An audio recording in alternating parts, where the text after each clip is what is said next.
Hi folks, I thought I'd do a quick talk today on a virgin shall conceive out of Isaiah chapter 7. We all know that it's quoted in Matthew chapter 1, verse 22 and verse 23 there. Talks about the scripture today shall be fulfilled. And as we'll see as this talk goes on, that generally nobody understands what fulfillment of scripture is. Certainly the Jews don't, and they laugh at the Christians who translate this as virgin in the New Testament, and they use the word virgin here in Isaiah chapter 7, which we're going to look at in a moment. But they say it should be made, and probably correct, because as we'll see, I'll briefly mention that Isaiah already has a wife and has a son, and it looks like it's his maid that gets pregnant and conceives and has this child. But not only that, the Jews have no idea whatsoever about fulfillment in the New Testament, and sadly neither do Christians, and this is why they get into so much problem. I've actually done a talk on this. You may want to look at it, what fulfillment of Scripture. Today, the Scripture is fulfilled in your ears is a common saying in the New Testament, and it's totally different than what people think, and that's where they go so astray. So we'll just have a look in Isaiah 7. I'll give you the background to the story actually so that we understand, so I don't have to go through a heap of verses and a heap of scriptures.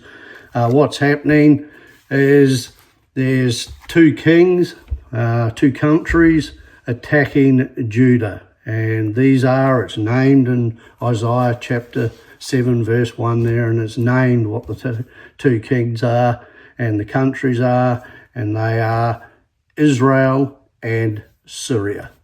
And they use their kingly names, and they also use their capital city names at times just to confuse you.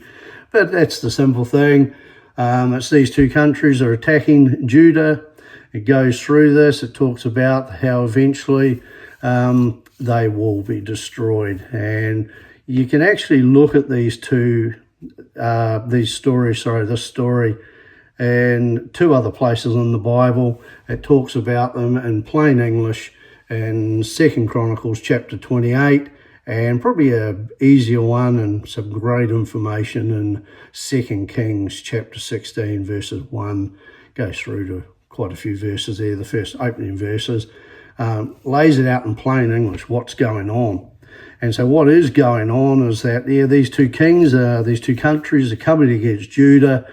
And Ahaz, in here we look in Isaiah chapter 7, it looks like he's, quite a good king for Judah. He's the king of Judah they come across, but when you read 2 Kings, you see that he's a bit of a rotter actually. He's a shocker. He's sacrificing children, he's doing all various things, he's looking to Balaam. But even worse than that, he ends up trusting and looking to the king of Assyria. So we've got Syria and Israel attacking Judah, and then you got Judah looking to Assyria. So a totally different place to Syria, so don't get them mixed up, which a lot of people do. And here he is. He's been looking to him. He's been actually taking the money. You can see there in 2 Kings that he's been taking the money out of the treasury and giving it to Tiglath-Pileser is actually his name, the Assyrian king, for help, where he should be looking to God. And God says, well, hey, these two that are coming against you, I'm going to destroy them. You'll read there in Kings and Chronicles that there's been 120,000 in one day of Judah alone who've been killed because this king had been doing evil. But the Lord cuts him a break and says, right, for reasons that I won't go into now, I'm going to deliver you from these two firebrands, he says here. And so he says, name a sign. What do you want for a sign? And he talks a bit about the sundial and that, but then old king of Judah there, Ahaz, goes, oh, no, I wouldn't ask for a sign. being all, so righteous. And here he is behind the scenes. He's looking to Tiglath-Pileser. So he's not as righteous as you might think when you read through Isaiah 7 here. But this is the backdrop to the story, and very important to understand. And then finally God says, okay, if you don't want a sign, I'll give you a sign. I'll shove one down your throat. And this is the sign that he offers to him. And it says in Isaiah chapter 7, verse 14, therefore the Lord himself shall give you a sign. Behold, a virgin, the Jews debated, should be made. No problem. I don't have a problem with that at all. Shall conceive and bear a son, and shall call his name Emmanuel. It's just skip a verse. We're going to cover a lot of this in a minute. Verse 16, for behold, the child shall know to refuse the evil and choose the good. The land that thou abhorrest, which is the land of Syria and the northern tribe, northern Israel there, the 10 tribes. The land that thou abhorrest shall be forsaken of both her kings. And so here's the prophecy. You're going to get this child, but before the child, it says, knows how to refuse evil and choose good, the land that you're abhorrest will be taken care of, these 2 kings. And this is exactly what happens as we read on in the story, that Tiglath-Pileser comes down, and we're going to see a little bit more of this in a minute if we just move on to chapter 8, and we'll just read a couple more verses and I'll expound this fully. It just says in chapter 8, verse 1, moreover, the Lord said unto Isaiah, unto me, take thee a great roll, and write in it with a man's pen concerning, Maher-shalal-Hash-Baz. I know what I'd be calling them, Baz, but it actually means to take with speed and spoil and haste. And so he says, look, you're going to name this son. Get a bit of paper, get a pen, write it on, and in verse 2 it says, take 2 faithful witnesses. So he takes 2 faithful witnesses so they can testify that you're saying this is what's going to happen. Before the son, before this kid can discern good and evil, these 2 evil kings that are coming against you are going to be taken care of. And this is exactly what happens, and I'll touch a bit more on it. In verse 3, it just says, and I went unto the prophetess, which is this virgin, this maid, whatever you want. It's definitely not Isaiah's first wife, because if you read earlier in chapter 7, they've already had a child, and the child goes with Isaiah earlier on. And she conceived and bare a son. Then said the Lord, to me, call his name Baz.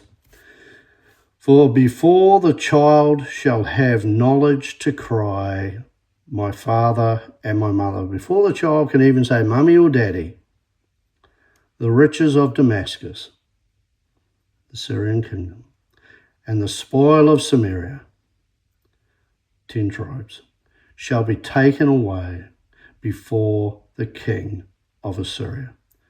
So before the child can even say mummy and daddy, and this prophecy is given in 733 BC, maybe 734 BC, but one of those 2 years. So 9 months of conception, and then this baby's born, and this is exactly what happens.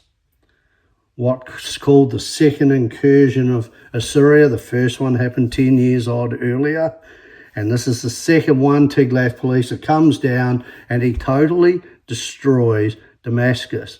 Now people say today, Damascus is, the longest, standing city in the earth, but they don't understand the prophecy here is this is the last time ever that Damascus will be a ruling independent nation. And prophecy fulfilled in 732, a year later, before the child can discern good or evil, before the child is saying mummy or daddy. And exactly it says earlier that both of these kings of these nations of Syria, Damascus is the capital, and Israel, Ephraim, 10 tribe, all complicated, it's all there just to confuse you.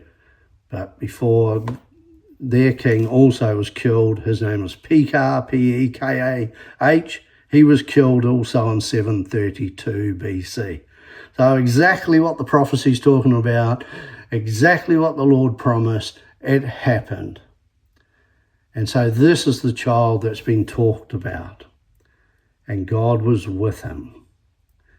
And so, of course, we now flip over to Matthew chapter 1 and see it quoted in the New Testament.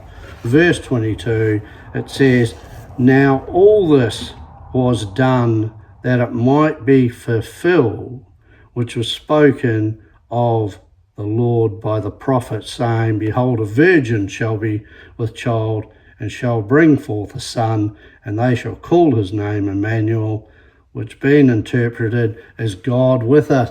Jesus Christ fulfills the scripture. He doesn't transpose it back into Isaiah 7, which all of the churches and Judaism today and all of the Jewry, they all say it, and then none of them understand what fulfillment of prophecy is. Back there, they were to be delivered from the enemy and from death.